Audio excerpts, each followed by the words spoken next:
하나님의 말씀은 로마서 1장 3절에서 7절 말씀입니다. 이 아들로 말하면 육신으로는 다윗의 혈통에서 나셨고 성결의 영으로는 죽은 가운데서 부활하여 능력으로 하나님의 아들로 인정되셨으니 곧 우리 주 예수 그리스도시니라. 그로 말미암아 우리가 은혜와 사도의 직분을 받아 그 이름을 위하여 모든 이방인 중에서 믿어 순종케 하나니 너희도 그들 중에 있어 예수 그리스도의 것으로 부르심을 입은 자니라. 로마에 있어 하나님의 사랑하심을 입고 성도로 부르심을 입은 모든 자에게 하나님 우리 아버지와 주 예수 그리스도로 쫓아 은혜와 평강이 있기를 원하노라. 어제 우리가 말씀을 상고한 것처럼 하나님께서는 성령을 보내셔서 인간의 본성을 극복하게 하십니다. 복음은 세상과 충돌하고 세상과 부닥치지요. 그런데 하나님께서는 성령을 보내셔서 우리의 본성을 복음으로 말미암아 극복하게 하십니다. 즉 인간이 이해할 수 없는 비밀을 그 복음을 이해하도록 성령의 도우심으로 이해할 수 있도록 하셨다는 것이죠.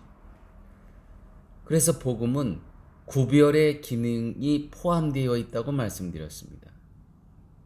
복음이 이 땅에 오니까 본능대로, 본성대로 대응하는 존재들이 있고 성령의 힘입어 그 복음을 받아들이는 존재들이 생기는 겁니다. 그래서 복음이 떨어진 곳에서는 당연히 구별의 현상이 드러나게 된다는 것이죠. 자, 어제 여기까지 말씀드렸습니다. 그런데 여기서 복음을 전하는 우리 성도와 또 종과 사도들과 우리들의 입장에서 아주 난처한 일이 발생을 합니다. 그건 뭐냐면 복음이 인간의 본성과 대치되다 보니 복음을 전할 뿐인 종에게, 사도에게, 또 우리 성도들에게 핍박과 욕이 돌아온다는 것입니다. 어쩌면 그것은 성도들은 이 땅에서 살아가면서 운명이죠. 세상으로부터 핍박을 받고 세상으로부터 욕받고, 그런데 어떻게 그것이 우리의 운명인데 어떻게 나는 아무 문제 없이 편안하다고 말할 수 있겠습니까? 자, 다시 한번 오늘 3절에서 7절 말씀 가운데 우리가 복음이 무엇인가라는 것을 다시 한번 말씀을 통해서 살펴보도록 하겠습니다. 2절에서 어제 복음은 선지자들을 통해서 아들에 대한 약속이다.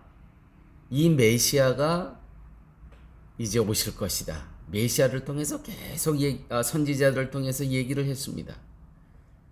자, 그 아들이 어떤 분으로 오셨냐면 이 땅에, 자, 오늘 본문 3절입니다. 이 아들로 말하면 이 아들 예수 그리스도로 이제 말하면 육신으로는, 인간의 족보로는 다윗의 혈통에서, 그 족보에서, 다윗의 족보에서 나셨고, 성결의 영으로는, 영적으로는 죽음 가운데서 부활하여 능력으로 하나님의 아들로 인정되셨으니 곧 우리 주 예수 그리스도시니라. 다윗의 혈통으로 오신 몸이 죽었다는 것은 결국 인간의 족보로 오신 거예요.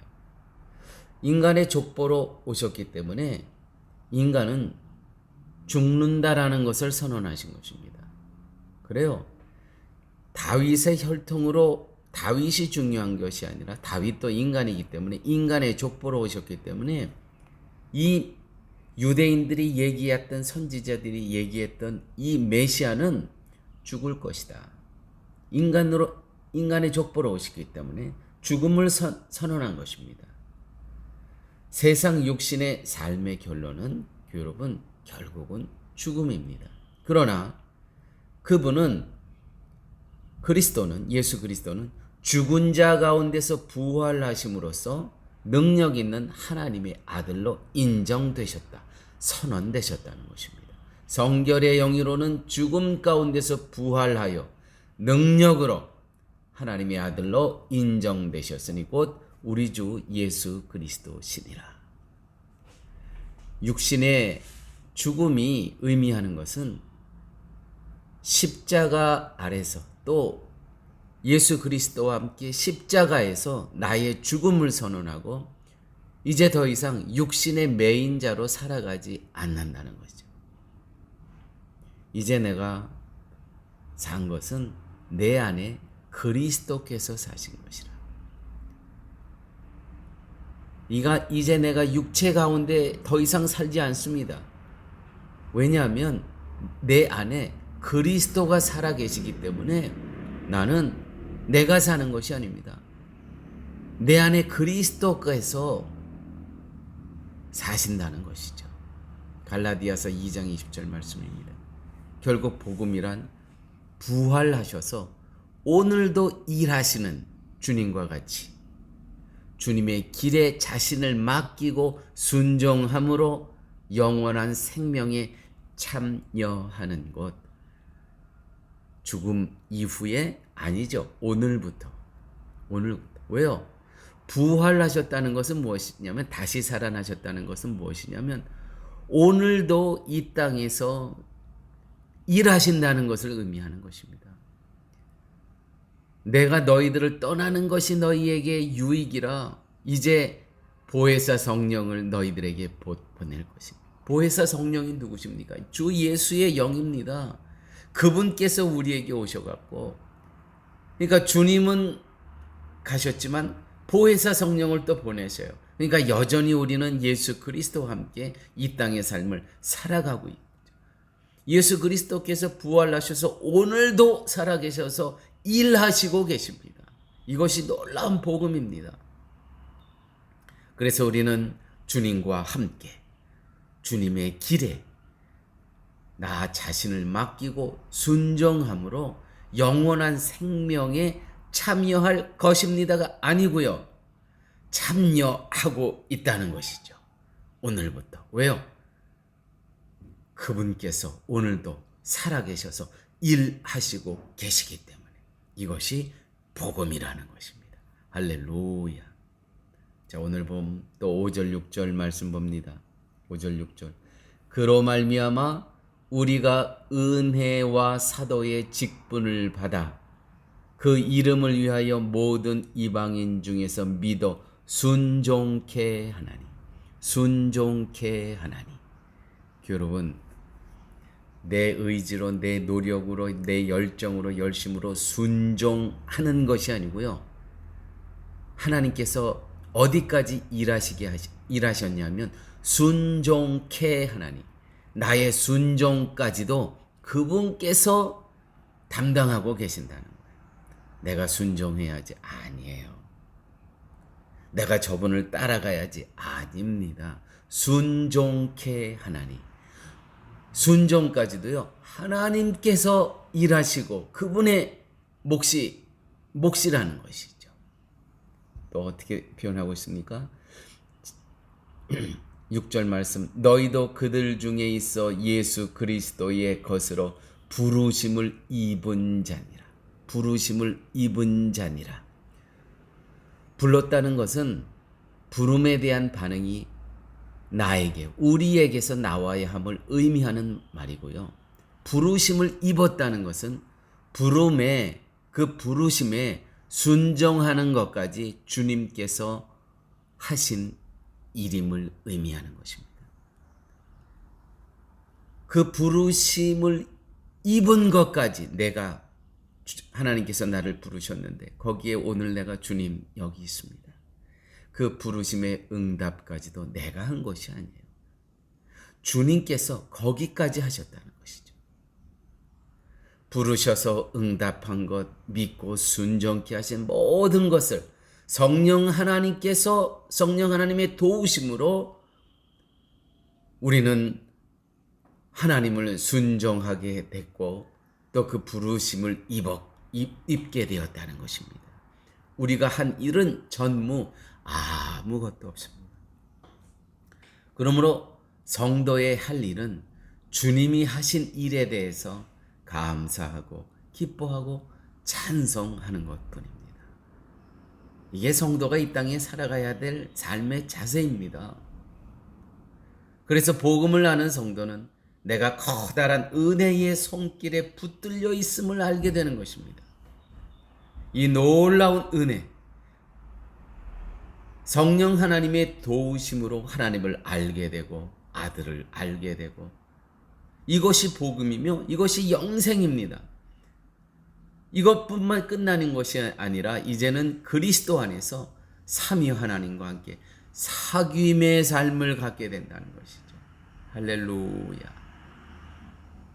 사귐의 삶. 교회 여러분, 내가 당연히 받을 구원을 받았다는 생각 버리십시오. 그건 교만입니다. 당연히 구원받을 것이 아니라 하나님과 전혀 상관없는 이방인에 불과했던 영원한 죽음이 우리 앞에 있었던 존재를 주님의 은혜, 크신 은혜를 입고 십자가의 은혜를 입고 부르심을 입어 오늘 구원받은 존재로 우리가 있다는 것이죠. 오늘 여기서 숨 끊어져서 그 이후가 아니고 오늘 여기에서. 그러므로 사랑하는 교회 여러분, 우리의 삶과 예배는 축제적이가 아니고 축제이어야 합니다. 특별히 교회 여러분, 우리 주일 예배 우리 다 함께 모이시죠? 축제가 되어야 됩니다. 우리 교회에 그 표가 있어요. 우리 교회에 비전이 있어요. 축제적인 예배, 축제의 예배.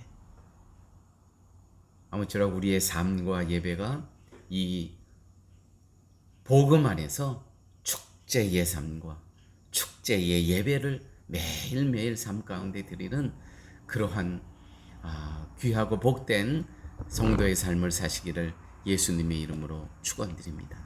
아버지 하나님 감사합니다. 오늘도 말씀 안에서 왜 우리가 축제의 삶과 기쁨과 희락에 오늘 여기서부터 이 예배를 드려야 함을 깨닫게 하여 주심을 아버지 하나님 감사합니다. 주님께서 다 하셨사오매 우리는 감사하고 기뻐하고 찬양하면서 주님 만난 그날까지 이 땅의 삶 살아갈 수 있도록 주님 함께하여 주시옵소서.